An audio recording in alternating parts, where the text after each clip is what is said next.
Muy bien, mis amigos queridos, el texto, voy a leer 3 textos diferentes. El primero está aquí en Filipenses, capítulo 4, versículo 4. Dice así: regocijaos en el Señor siempre. Otra vez digo, regocijaos. Piensa en las palabras de Pablo. Él dice: hermanos, regocijaos en el Señor siempre. No dice cuando las cosas te vayan bien. No dice solo cuando tu mesa está harta. No dice solo cuando tienes un buen empleo y ganas un buen sueldo. No dice cuando toda tu familia está en buen estado de salud. El apóstol Pablo dice: regocijaos en el Señor siempre, siempre, en todo tiempo, en las buenas y en las malas, en el día y en la noche, en el invierno y en el verano. Regocijaos en el Señor siempre. Ahora, tú puedes decir, bueno, eso es fácil decir, pero no es fácil vivir. Pero yo quisiera que tú sepas que cuando Pablo escribió la epístola a los filipenses, estaba preso en la prisión. ¿Y por qué? ¿Porque había hecho algo malo? Porque cuando una persona ha hecho algo malo y va a la cárcel, pues por lo menos le queda la resignación de que está ahí porque merece, está ahí porque hizo algo de malo. Pero en el caso de Pablo, ¿qué cosa mala había hecho? Yo te hago una pregunta en este momento. ¿Tú crees que Dios cuida a sus siervos? ¿Dios protege a sus siervos? ¿Los defiende del mal, sí o no? Claro que sí. Te hago otra pregunta. ¿Y tú crees que Pablo era un siervo de Dios? ¿Sí o no? Claro que sí. Entonces viene la tercera pregunta. ¿Y si Pablo era un siervo de Dios? ¿Y si Dios cuida siempre a sus siervos, por qué razón Pablo estaba preso? Él no había hecho nada de malo. ¿Sabes por qué estaba preso? Por predicar el evangelio.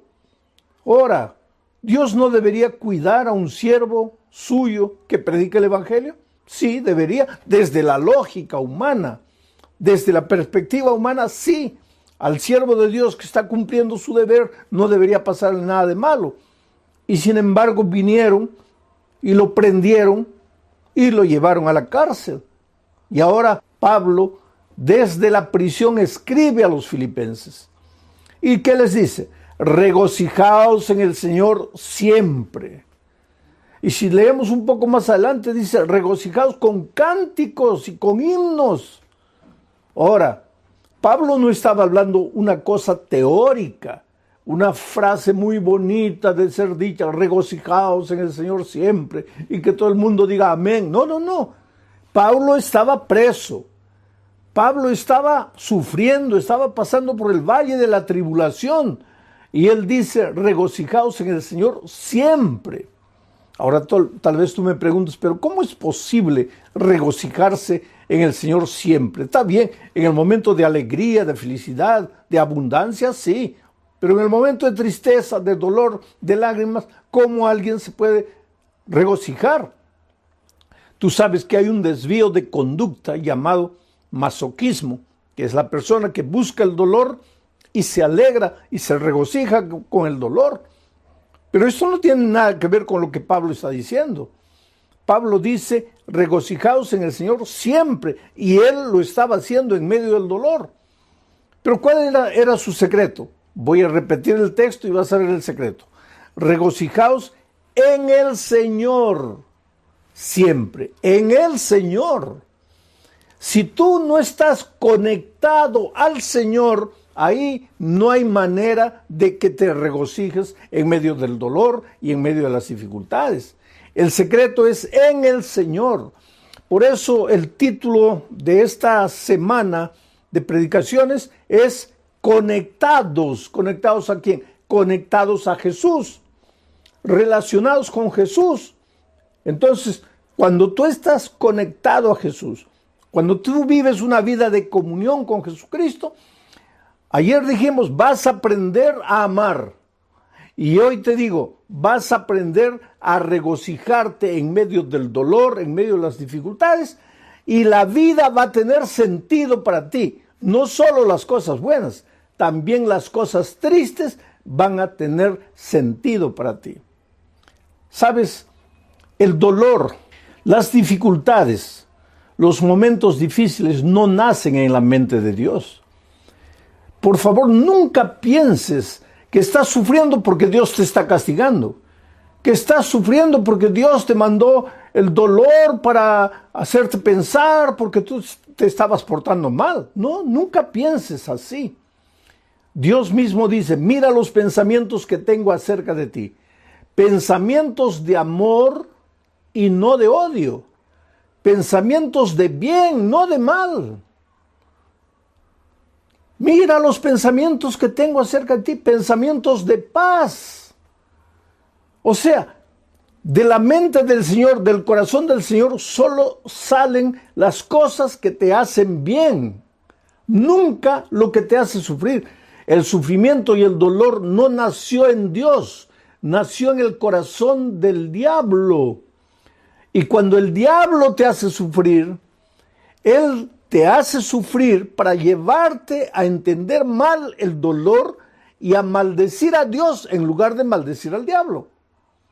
Si tú lees todo el libro de Job, yo le digo al libro de Job que es el compendio de la teología del dolor, o sea, tú tienes que estudiar el libro de Job para entender el misterio del dolor.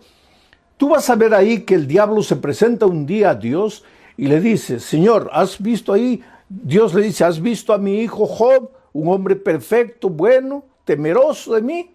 Y el diablo le dice, claro, pues tú le das todo, le das una bella familia, le das hacienda, le das ganado, le das dinero, así cualquiera te sirve. Ahora, quítale todo eso para que veas que él te va a maldecir. Mira lo que el diablo dice, quítale todo eso. Pero Dios no quita nada. Dios jamás te va a quitar lo que te hace bien. Si Dios te quita, te va a quitar el pecado, la miseria, el vicio, lo que te destruye, lo que arruina tu vida, lo que malogra tu familia. Dios te va a quitar eso, pero Dios nunca te va a quitar lo que te hace bien. Es el diablo que te quita, porque si tú continúas leyendo el relato de Job, vas a ver que el diablo es el que le trae maldición, le trae el dolor, le trae enfermedad, le trae todo a Job, pero con un propósito, hacer que Job se rebele contra Dios y que piense que quien lo está haciendo sufrir es Dios y se revolte contra Dios. La propia esposa de Job habla palabras que fueron colocadas por el diablo en sus labios y le dice a Job, ¿por qué no maldices a Dios y mueres? Ya estás sufriendo tanto, ¿por qué no maldices a Dios y mueres? Ella no estaba hablando palabras de ella estaba hablando las palabras del enemigo, porque es el enemigo que te hace sufrir, es el enemigo que te trae dolor, y para traerte dolor muchas veces se sirve de tus propias actitudes, de tus propias decisiones equivocadas, porque el diablo no te echa el licor a la boca a la fuerza, tú es que tomas. El diablo se sirve de ti mismo, de tus errores, de tus desvíos, de tus elecciones equivocadas. ¿Para qué? Para traerte dolor a ti mismo. ¿Y para qué? Para que pienses que Dios te está castigando. ¿Y para qué? Para que te alejes de Dios definitivamente y para que digas que Dios no te ama.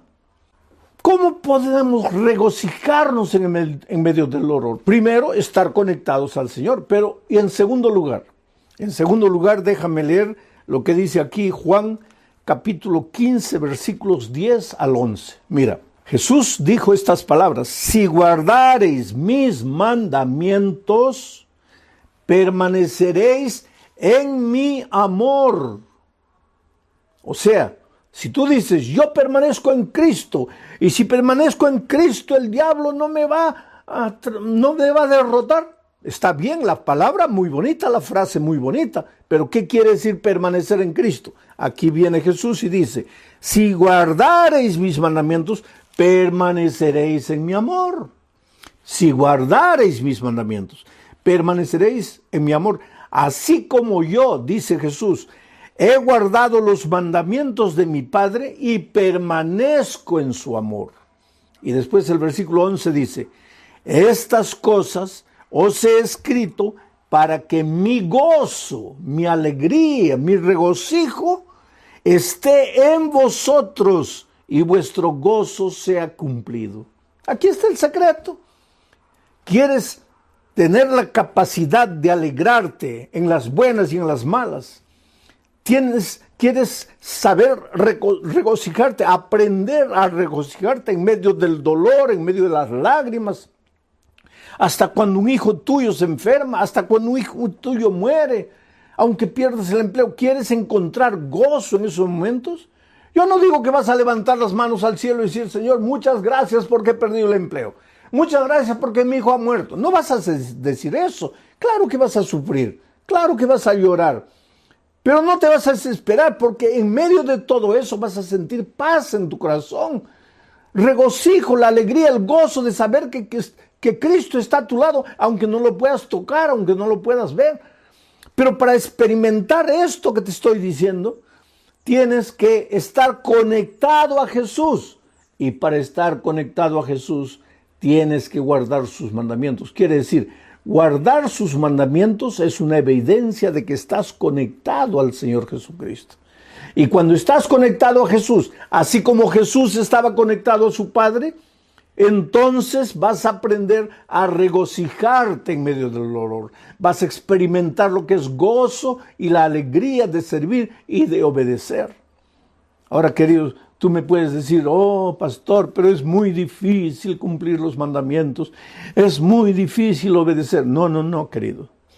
Tú estás equivocado. Te lo voy a decir de otra manera. Difícil es desobedecer. Te voy a explicar por qué. Cuando Adán y Eva fueron creados, ellos fueron creados con naturaleza perfecta, o sea, con la tendencia a obedecer. Para Adán y Eva, obedecer es como para nosotros desobedecer, natural. Adán y Eva no tenían que esforzarse para obedecer porque su naturaleza era perfecta. Ellos obedecían de manera natural, así como tú tomas agua. Como comes de manera natural, para Adán y Eva obedecer era natural. Pero infelizmente, pues Adán y Eva desobedecieron, se apartaron de Dios. Y al apartarse de Dios, de cierta manera, ellos iban contra su naturaleza, porque su naturaleza era de obediencia. Solo que al apartarse de Dios, por eso yo digo que el pecado es un misterio, tú no puedes explicar cómo una pareja que había sido creada con naturaleza perfecta se esforzaron para alejarse de Dios. Pero cuando se alejaron de Dios y pecaron, perdieron la naturaleza perfecta y adquirieron lo que llamamos la naturaleza pecaminosa. ¿Qué es la naturaleza pecaminosa? Lo contrario de la naturaleza perfecta. Con la naturaleza perfecta, para ellos era natural obedecer, fácil obedecer. Pero con la naturaleza pecaminosa, lo que es natural ya no es obedecer, es desobedecer. Es caminar como un caballito loco por los prados, no tener en cuenta a Dios para nada, no querer andar en sus caminos, no seguir sus consejos, no guardar sus mandamientos, hacer lo que tú quieres. Eso es natural al ser humano, porque desde que nacimos nosotros, después de Adán y Eva, todos vinimos al mundo ya trayendo la naturaleza pecaminosa. Ahora, desde pequeñitos, nuestra tendencia es andar solos, correr solos, tratar de resolver los problemas solos. Y ojalá que nos fuera bien. Lo peor es que nos va mal. Desde pequeños cometemos algún pecado, hacemos algo errado, tratamos de esconder, de que nadie nos descubra. Y solos tratamos de solucionar el problema y nos hundimos cada vez más y más. Pero en esas horas recuérdate que tú solo estás perdido. Tú no puedes, pero hay un Dios amoroso, un Padre amante que está siempre con los brazos abiertos. Tú puedes ir a Él y decirle, Señor, yo no puedo, lo he arruinado, estoy aquí en tus manos, puedes hacer las cosas de nuevo. Y Dios es un Dios de segunda oportunidad, de tercera, de quinta, de milésima oportunidad. No tengas miedo de volver a Dios. Ah, pastor, pero yo ya me he ido tantas veces. Oh, pastor, pero yo ya he prometido tantas veces y no puedo cumplir. No importa, hijo. Ven a Jesús una vez y otra. Jesús solo no puede hacer nada por ti cuando tú no vienes. Porque Él no te puede forzar la voluntad. Él no puede hacer nada contra tu voluntad. Tú tienes que querer. Tú tienes que decir sí. Por eso Juan dice, permanecer en mí es estar conectado a mí. Y la evidencia de estar conectado a mí es guardar mis mandamientos. Y el que guarda mis mandamientos, entonces en medio del dolor, en medio de la aflicción, va a aprender a sentir gozo. Es una pena que muchas veces cristianos que están con la Biblia abierta llegan a la conclusión de que los mandamientos ya pasaron, de que los mandamientos ya no son necesarios, de que Cristo, al morir en la cruz, acabó con los mandamientos. Oh, querido, los mandamientos son eternos, porque Dios es eterno, y los mandamientos son un reflejo del carácter de Dios. ¿Cómo puede alguien decir los mandamientos ya caducaron, ya acabaron? San Juan dice que el pecado es la transgresión de la ley. Ahora, si la ley ya no existe porque Cristo la clavó en la cruz, entonces el pecado tampoco existe, porque el pecado es la transgresión de la ley. Y si el pecado ya no existe, ¿de qué pecado la gracia nos va a salvar? Por eso a veces es una incoherencia decir, yo acepto la gracia pero rechazo la ley. Oh, querido, la ley tiene un lugar que no, el papel de la ley, la función de la ley nunca fue salvar. Tú no quieras cumplir la ley para salvarte. Tú eres salvo únicamente por la gracia. Por eso Jesús dice, permaneced en mí. Permanece en mí. No dice permanece en la ley, dice permanece en mí. Pero ¿cuál es la evidencia de que permaneces en mí? Que guardas los mandamientos. No que los mandamientos te salvan, sino que Cristo te salva. Tienes que ir a Él, entregarte a Él, vivir por Él, ser bañado por su gracia, pero enseguida tienes que vivir una vida de obediencia por el poder que viene de Dios para ti. Y si tú vives así, en medio del dolor, en medio de la aflicción, en medio de las dificultades, vas a aprender a ser feliz. Tengo otro texto más aquí en Hebreos, y esto es interesante. Hebreos capítulo 11, versículos 24 y 25. Dice así, por la fe, tú eres un hombre de fe. Yo el otro día encontré un amigo que me dice, yo soy de la fe, tú eres de las obras. Y este amigo no es miembro de mi iglesia, lógico. Entonces él me dice así, yo soy de la fe, tú eres de las obras. Entonces vamos a leer lo que dice el texto bíblico. Dice, por la fe, Moisés, hecho ya grande, rehusó llamarse hijo de la hija de Faraón. Por la fe rechazó. Ahora escucha lo que dice el siguiente versículo. Escogiendo antes ser maltratado con el pueblo de Dios que gozar de los deleites temporales del pecado. O sea, Moisés, por la fe, tuvo que tomar una decisión. En un momento de la vida, él encontró dos caminos. Primer camino, ser maltratado con el pueblo de Dios. Camino de dolor, camino de rechazo, camino de sufrimiento, sí, porque cuando tú decides seguir a Jesús, tú vas a ver que hasta tus mejores amigos, hasta tus familiares más queridos, te van a volver las espaldas, te van a criticar, se van a burlar de ti, muchos te van a abandonar. Yo conozco jóvenes que han sido expulsados de su casa porque aceptaron a Jesucristo.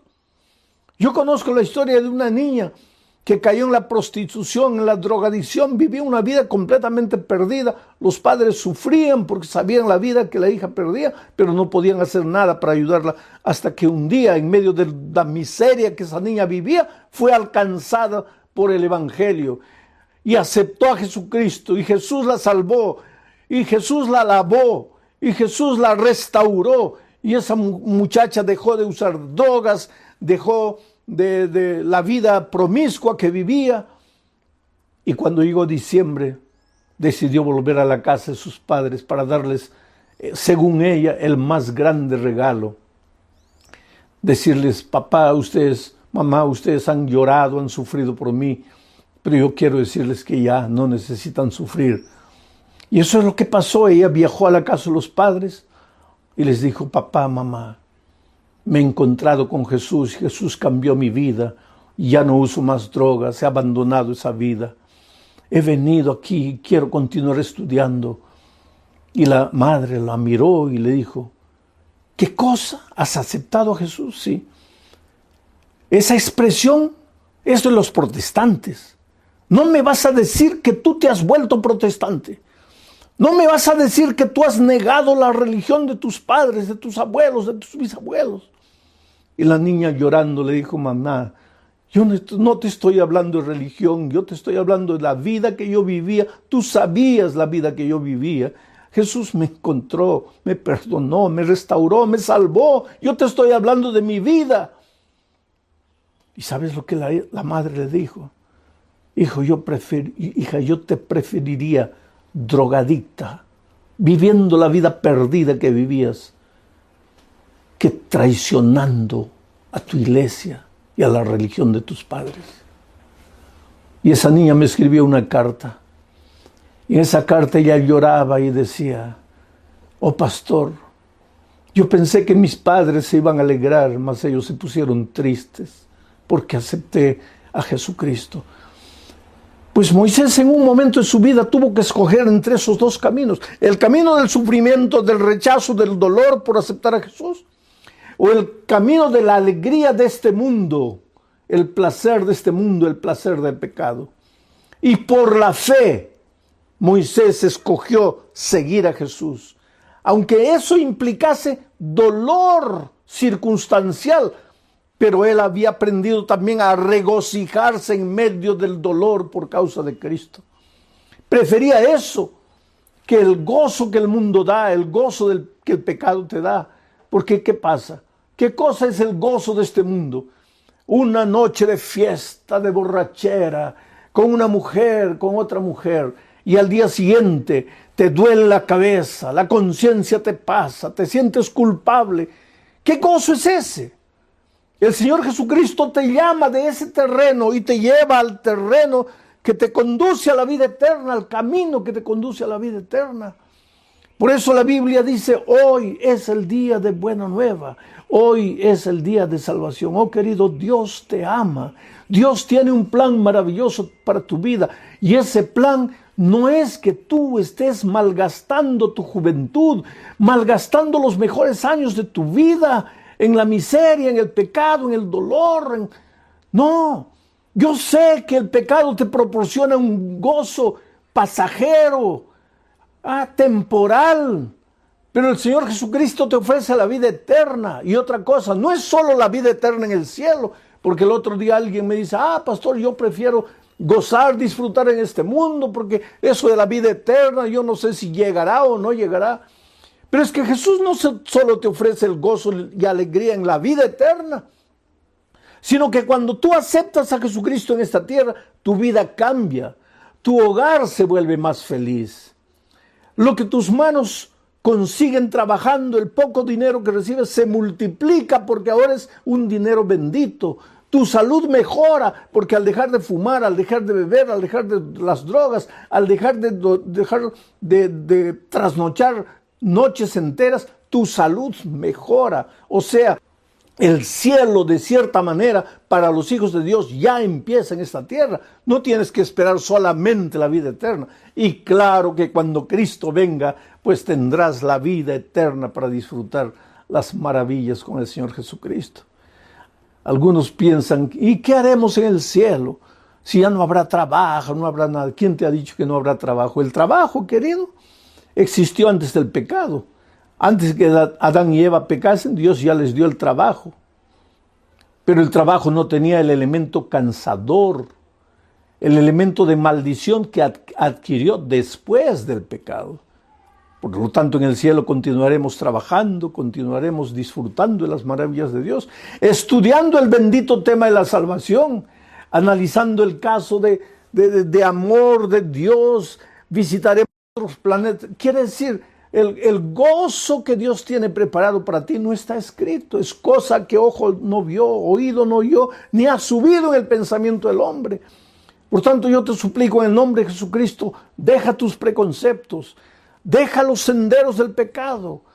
Arrepiéntete. Arrepentirse quiere decir sentir dolor por la manera como has vivido y caer a los pies de Jesucristo y decirle: Señor, no quiero continuar viviendo de esa manera, me entrego a ti, me rindo a ti. Y entonces el Señor te toma en tus brazos y hace maravillas en tu vida.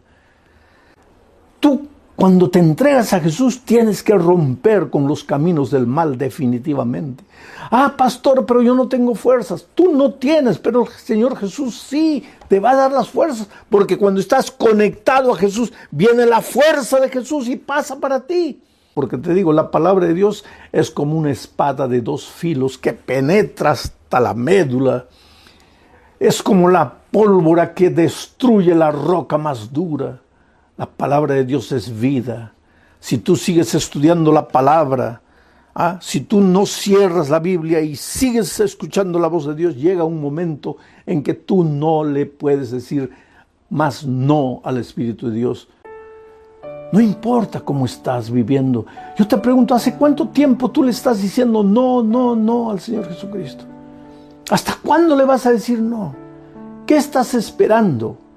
Vuelvo a repetirte, estamos viviendo en los últimos momentos de la historia de este mundo. Ya no hay tiempo para postergar, ya no hay tiempo para decir no. Hoy es el día de buena nueva, hoy es el día de salvación. Sabes que en este momento, mientras tú estás escuchando la palabra de Dios, hay alguien orando por ti en su corazón. Alguien que te ama, alguien que ha estado estudiando la palabra de Dios contigo. Alguien que esperaba que en algún momento tú le dijeras sí a Jesús. Y en este momento los ángeles del cielo están cantando gloria y aleluya. Están mirando al cielo esperando para ver cuál va a ser tu decisión. Delante de ti está el camino de la vida y de la muerte, de la bendición y de la maldición. Escoger caminar con el pueblo de Dios aunque tengas que renunciar a muchas cosas en esta vida, o escoger los placeres de este mundo y quedarte en esta tierra rechazando el convite divino. ¿Qué harás tú en este momento? Eres precioso para Dios. No postergues tu decisión.